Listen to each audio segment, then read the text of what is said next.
police chase from Livernois and Fullerton all the way to MLK and Woodward. If you know Detroit, you know that's pretty far. We'll tell you what Detroit police, ATF, and Michigan State Police were doing, trying to track a suspect and why the suspect might have been linked to 10 other shootings. I'm Hillary Golston. We'll have the latest on the investigation, plus what witnesses saw and heard. It's coming up. I know you're not going to want to hear this one, but we've got more construction ahead on 696. I'm Camille Miri with what you need to know straight ahead. Working for you. This is Fox 2 News at 5. A wanted man shot by police after a carjacking and wild chase through Detroit. Police swarming the area near Cass and MLK Boulevard this afternoon as that chase came to an end. Good evening, everybody. I'm Roop Raj. We're told the suspect is allegedly connected to multiple shootings and was also wanted by the feds. Let's get live to Fox News' Hillary Golston in Detroit with the latest from Detroit. And you pointed out how far of a stretch this all happened on. Yeah, this is certainly a pretty expansive chase across the city of Detroit. It started around 12:30 this afternoon, and apparently this guy was wanted on several shootings, as I mentioned. 10 shootings, in fact, dating back to the beginning of November, multiple days. That's what police are telling us. And so they were hot on his trail. They were surveilling him. They see him coming out of a home, and that's when he apparently took off. Now, eventually he makes his way to Livernois and Fullerton.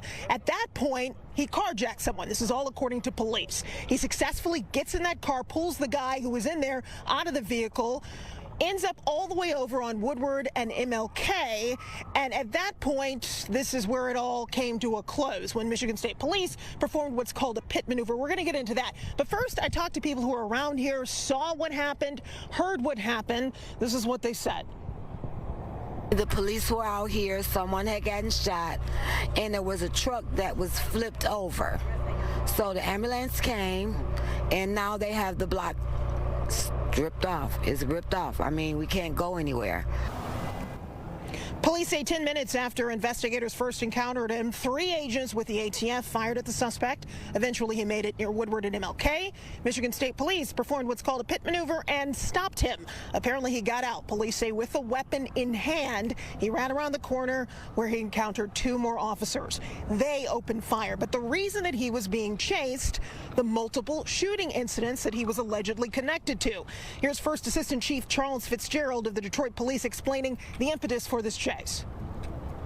You're talking about 10 incidents dating back to November 5th. So those are a lot of shooting incidents over the past 10 days. One's an actual non-fatal shooting, and the other 9 incidents in the past 10 days that occurred shooting at houses and cars.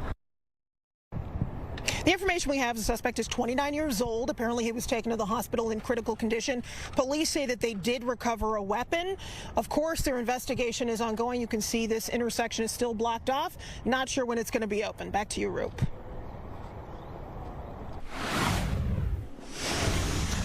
All right, Hillary, thank you. In East Point, tense moments in court today as a hearing got underway for the woman accused of stabbing her manager to death at McDonald's. We're told one of the victim's relatives was actually taken into custody after trying to bring knives into court. Now, this hearing eventually continued with Afeni Muhammad being bound over for trial for first-degree murder. Fox News' Brandon Hudson joins us live in East Point with the very latest on this. Brandon.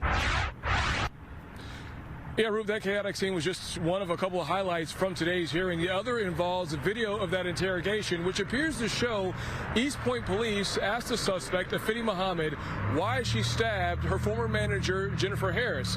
Check out this interaction, followed by a reaction from the prosecutor. Show me how you did it. You walked up to her and you just started doing what? Show me how you did it. You can stand up. It's okay. I'm Jennifer. So I'm Jennifer, and you have the knife in your hand. I need you to show me how you did that. Where did you do it? Like this? Show me. It's okay. Did you start doing this? Yeah. Okay. Do it where on my body. It's okay. Don't worry about it. It's okay.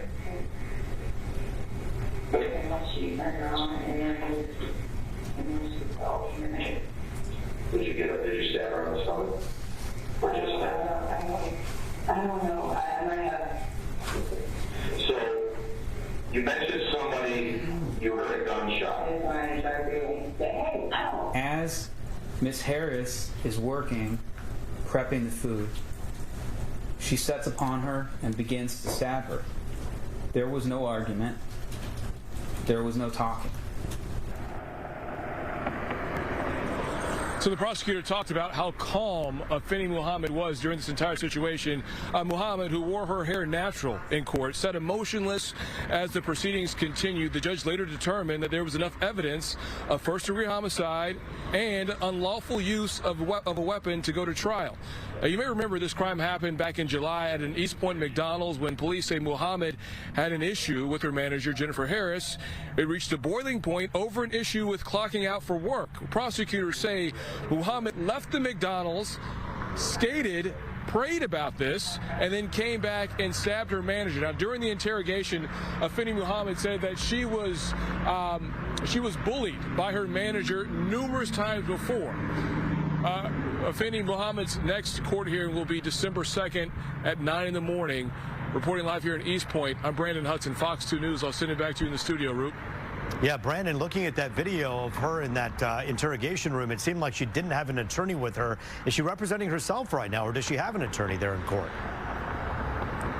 So she has an attorney, and her attorney was arguing that the prosecutor did not prove, did not have enough evidence for probable cause here, but the judge, of course, disagreed with that attorney. So we'll see if that attorney remains with Afeni Muhammad in her next court hearing in December 2nd and all the way to trial. We'll have to wait and see. We'll know. We'll be on top of it. Brandon Hudson for us live tonight. Thank you. All right, another big story we're following right now. Let's take a live look right now at the story we're talking about. Over 696, more closures are coming to Oakland County. In fact, in just hours, crews will start cutting off access to ramps at Woodward, Coolidge, Greenfield, and several other entrances to the freeway. Got your attention, right? This is all part of that next phase of MDOT's project to restore the Ruther. The first set of closures begins tonight and continues through the weekend. Let's get live to Fox News' Camille and Mary in Oakland County with what we all need to know before we hit the road. Camille, everyone's listening closely. How is this going to affect us? Oh my gosh, Roop, what a mess. I have to use that expression that you love so much. Pack your patience, because let me tell you, this is going to be a mess for drivers, even more so. Take a look at Chopper. I know you had it at the top of the hour, but let's go ahead and look back at this again. So obviously we know we've been dealing with eastbound construction for a long time. That shut down a lot of detours, people taking the mile roads. Now, of course, it's going to get worse. So I want you to buckle up. More hassles are coming starting tonight. And rather than me explain it, we're going to let Diane Cross explain it. She is the longtime MDOT spokesperson. She knows this better than anyone, and she's going to spell it all out for us. Take a listen. You are not going to be able to get onto westbound 696 starting about 9 o'clock tonight from 75 to M10. Saturday morning about 4 a.m. we're going to close 696 at 75. Westbound 696 you're going to be forced onto north or south 75. Monday morning, no later than 5 a.m. we're going to open up the freeway, and westbound traffic coming under Cousins, we're going to shift you over into a temporary 2-lane that then's going to lead you onto the newly rebuilt eastbound side of 696. We're limiting the entrance and exit ramps to just Woodward and Southfield Road. That's going to be bad for traffic. I'm an Uber driver, and it's terrible. We want better roads, so we got to deal with the pain to get to it. Be patient, be forgiving, and be good to your fellow driver. So that's all we can do. Yeah, be patient. Coming up tonight at 6 o'clock, we're talking to a local business owner and how this is going to affect him and what strategies he's taking to try to drum up some more business. Reporting live in Southfield, Camille Mary, Fox 2 News. Yeah, not enough luggage in the world to pack the amount of patience that's needed for the next few days here, I'm sure, for the people watching. But Camille, you know, what ends up happening, as we know, as you and I have covered these for so many years, is that people start using those side streets as almost service drives. That's going to really kind of take a beating and also cause some commotion for people who live in these other areas.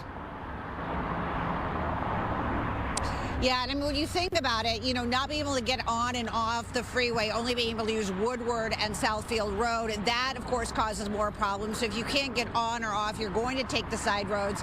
We've already seen just every day how much the side roads and the service drives are jammed up. Every day when we go out for stories, we see it, and even in our personal lives, too. So 2026, we're excited for a new year, but it's going to be more construction. Root, back to you. The year of so much patience that'll be needed to move forward on the roads out there. Camille and Mary for us live tonight. Thank you.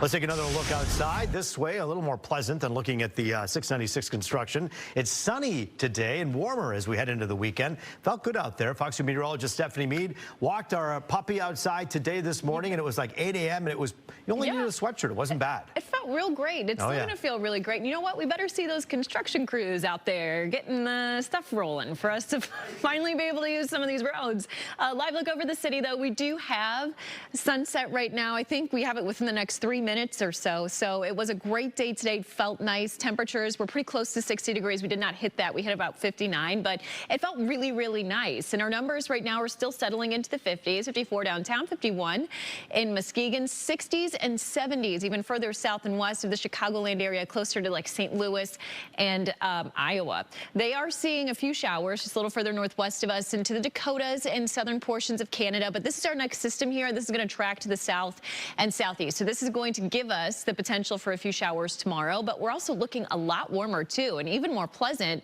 than what we saw today. Numbers tonight will cool through the 40s. We bottom out at around 42 to 45 degrees. So I think overnight it's going to feel very, very mild. For the city itself, we should be around 46. A few clouds, not as cold, and a little breezy as winds begin to pick up. We do see a breezy next couple days. Shower chances, too. So we'll have timing on all that in the forecast coming up. SNAP benefits have resumed, but for how long? I'm Lauren Edwards in Ferndale, and hear what one grocer has to say.